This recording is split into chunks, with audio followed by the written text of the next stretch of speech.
Albert Einstein was a terrible introvert. He seems like he's sort of this comic person who's good with people. He was terrible, very awkward and timid. But he knew one thing that he was so good at, and he pushed on it and pushed on it and pushed on it. And when it came to physics and relativity, there was nobody else who could argue with him. So play to your strength, play to what you know, what you're good at, what you've accomplished. And even the worst introvert in the world like myself can exude that kind of boldness.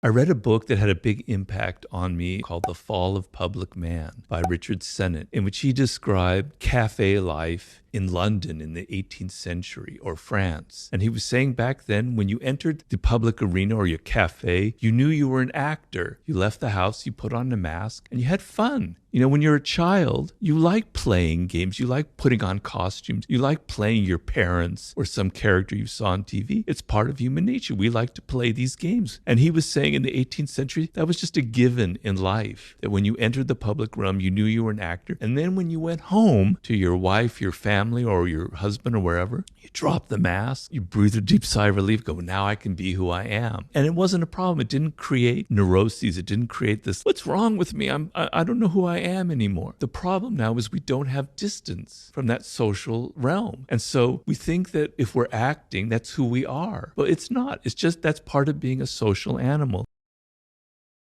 What makes for a great seducer is very simple. You are outer directed. So when you meet somebody for the first time or you're on a date, you're not having that internal monologue going, does she like me or does he like me? Am I dressed well? Am I saying stupid things? What can I do to impress them? No, you turn it off and you're outer directed and you're listening to them and you're entering their spirit and you're hearing them say things that give you idea of what they're missing in life, of what they want, of what their needs are, of what makes them an individual. You're absorbing it, you're entering into their spirit, and then you can reflect it back to them. You can give them gifts, you can take them to places that show that you're attentive to them. Because if you look at how we are in our day-to-day life, normally people never pay us attention. They're always so self-absorbed, they're never thinking about us. The times where you get the sense that people are actually interested in who you are as an individual is pretty rare. If you give that feeling to someone, it's incredibly powerful because we all want to be validated, we all want to be recognized.